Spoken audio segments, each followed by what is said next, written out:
Yillar sinovlari va yo'llar guvohligi. Qoyalarda qolgan xotiralar. Salom, toshlar. Men keldim. Uyga qaytmoqdaman.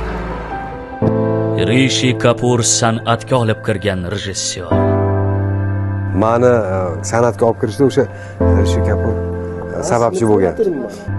Do'stlar diydori, yaqinlar bilan sog'inchli uchrashuv. Kelib ketib yurardi-ku, lekin u nima deydi, uzoq masofa ayiradi-da. Rejissyor Burxon Sharopov bilan Uyga qaytamiz. Madaniyat va ma'rifat telekanalida Uyga qayt.